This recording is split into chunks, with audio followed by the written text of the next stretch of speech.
Remind me of the question. We were talking about the most important thing that an entrepreneur does is blank. And then I didn't understand it, so I asked you what you meant. I remember. It's all gonna make sense, so don't you worry. Ready?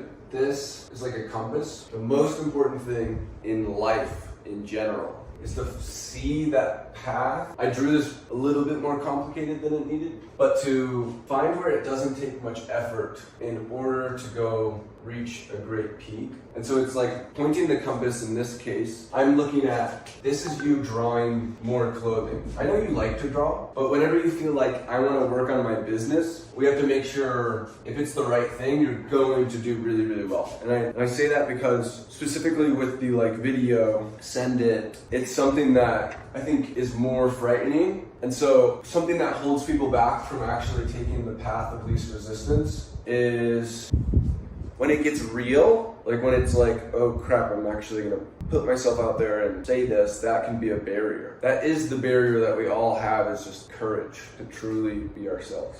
I don't think I'm afraid of that. I think those are the tasks that I have less fun doing. Yes, and the reason why we have less fun doing some things is that we fear often that it's the less optimal path, you know? Yeah, maybe.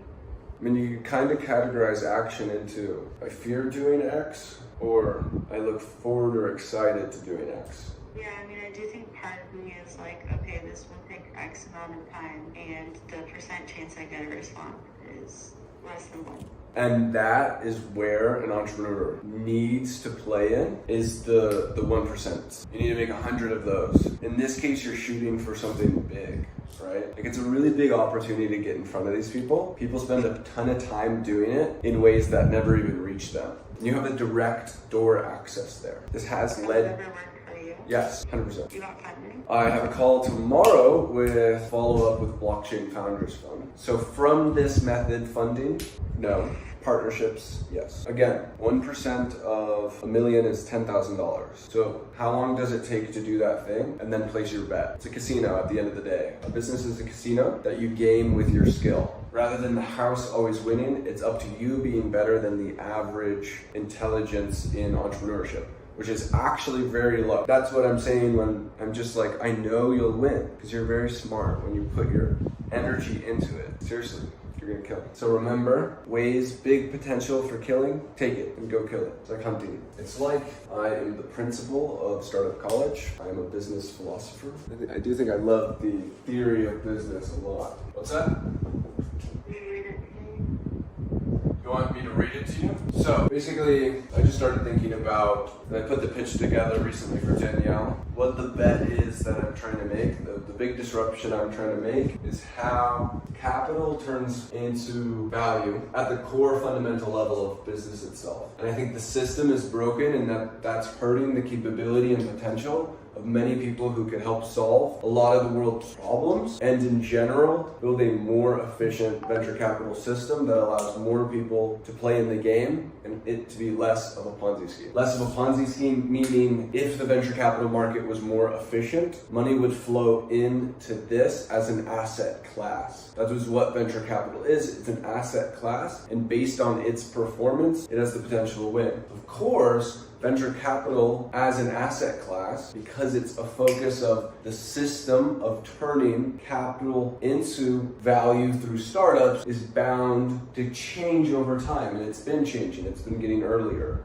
Pre-seed wasn't the thing from the beginning of startups. And so it at least tells us the direction that the line is heading in terms of what's going to win in the market. And so the direction is smaller bets and more of them. And if we extrapolate smaller bets and more of them out to its inevitable stop, it'll be when it competes with the job market. And that's because that's a marketplace where people just pick a value to sell their time. And since the value of startups and entrepreneurship is increasing, it's an underserved market as well. Smaller bets, more of them, and then you can de-risk it by making it much smaller bets by factoring in time, which is where what we're really trying to see when we invest in an entrepreneur is how much innovation potential do they have? Where are they going to end up? And the thing is, you have to see it over time.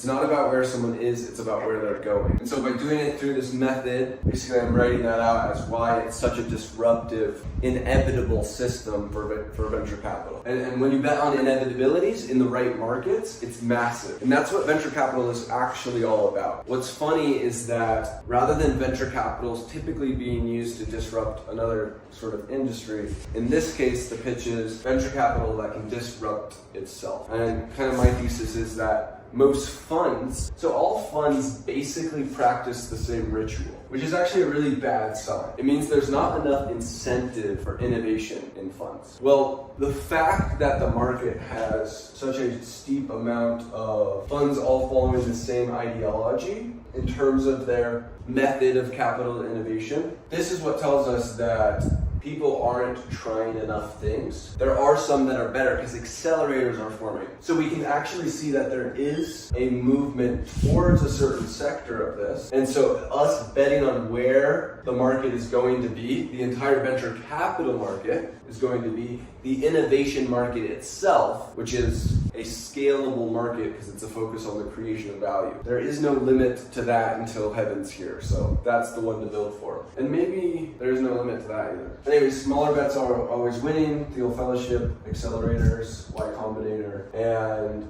so if we optimize Y Combinator, then you would get Uni Combinator. So I'm basically making the pre-seed version of Y Combinator.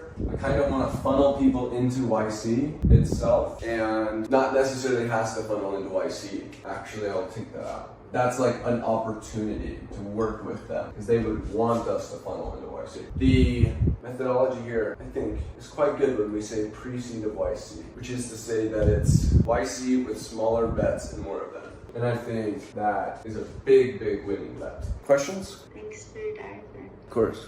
Love a good whiteboard session. You like it? I love whiteboard sessions. Really? Well, that is something I'm always happy for. I love discussing knowledge.